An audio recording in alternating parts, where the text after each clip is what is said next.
देखिए 2024 के लोकसभा चुनाव का आगाज हो चुका है।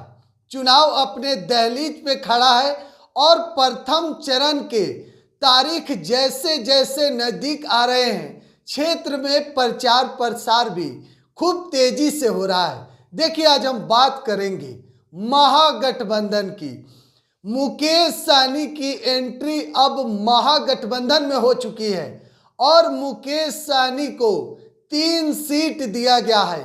आरजेडी अपने कोटे से मुकेश सहनी के खाते में 3 सीट दी है और वह 3 सीट है पूर्वी चंपारण यानी कि मोतिहारी, और दूसरा सीट है गोपालगंज, तीसरा है झंझारपुर लोकसभा। तो देखिए 3 सीट मुकेश सहनी के खाते में गया है। अब चर्चा हो रहा है कि आखिर तीनों सीट में से मुकेश सहनी कौन सीट पर चुनाव लड़ेंगे और बाकी जो सीट है उस पर कौन प्रत्याशी मुकेश सहनी एनडीए के सामने मैदान में उतारेंगे।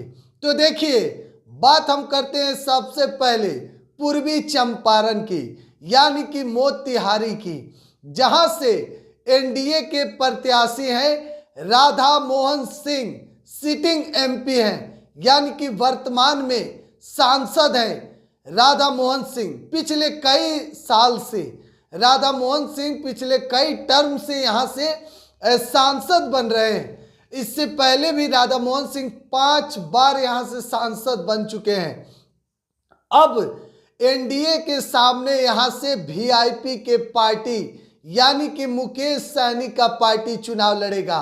महागठबंधन के तरफ से कौन वह उम्मीदवार होंगे जो राधा मोहन सिंह को टक्कर देंगे। तो देखिए मोतिहारी से मुकेश सहनी के खुद आने की चर्चा बहुत कम है। कहा जा रहा है कि मुकेश सहनी मोतिहारी से चुनावी मैदान में नहीं आ सकते हैं। मुकेश सहनी झंझारपुर से चुनाव लड़ सकते हैं, सबसे ज़्यादा चर्चा है। लेकिन अब मुकेश सहनी अपने किन सिपाही को मोतिहारी से चुनावी मैदान में उतारेंगे। तो देखिए मोतिहारी की अगर बात की जाए, पूर्वी चंपारण महात्मा गांधी की कर्म भूमि मानी जाती है और देखिए यहाँ पर लगभग 18 लाख मतदाता हैं, जिसमें 60% आप कह सकते हैं पुरुष हैं और 40% महिलाएं हैं। और इन आंकड़ों के बीच में अगर देखा जाए मोतिहारी की, तो यहाँ से वीआईपी के अगर कोई बड़े चेहरा की बात की जाए तो फिर ऋतुराज पांडे का नाम सामने आ सकता है। ऋतुराज पांडे कौन है? तो देखिए वीआईपी पार्टी के राष्ट्रीय उपाध्यक्ष हैं, यानी कि बहुत बड़े पोस्ट पर है मुकेश सहनी के पार्टी के, और मोतिहारी जिला से आते हैं। मोतिहारी उनका घर है, गृह जिला है।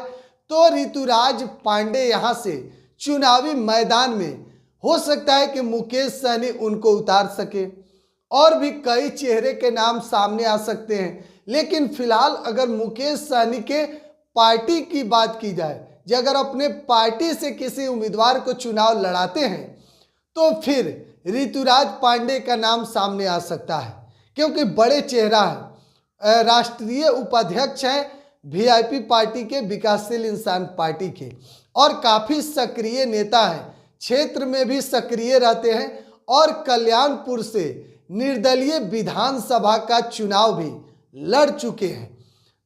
तो कहीं ना कहीं सक्रिय नेता हैं और मोतिहारी जिला में लगातार लोगों के बीच में जाते हैं। कल्याणपुर में खास करके जहां से बीते साल जो विधानसभा का चुनाव था उसमें निर्दलीय प्रत्याशी के तौर पर अपना किस्मत आजमा चुके हैं। चुनावी मैदान में ऋतुराज पांडे दिखाई दिए थे। हालांकि अब विकासशील इंसान पार्टी के राष्ट्रीय उपाध्यक्ष हैं, पार्टी में बड़े पोस्ट पर हैं, तो हो सकता है कि मुकेश सहनी के करीबी भी हैं, तो उन पर मुकेश सहनी दांव खेल सकते हैं। हालांकि अभी औपचारिक ऐलान कुछ भी नहीं हुआ है। हम सूत्रों के हवाले से और एक अंदाजा बता रहे हैं कि अगर मुकेश सहनी अपने पार्टी से मोतिहारी से ही अगर किसी कैंडिडेट को चुनते हैं तो उनमें एक नाम यह भी आ सकता है। हालांकि लगातार एक एक अपडेट दे रहे हैं। आप बिहार एक सोच पर बने रहें। बहुत बहुत धन्यवाद।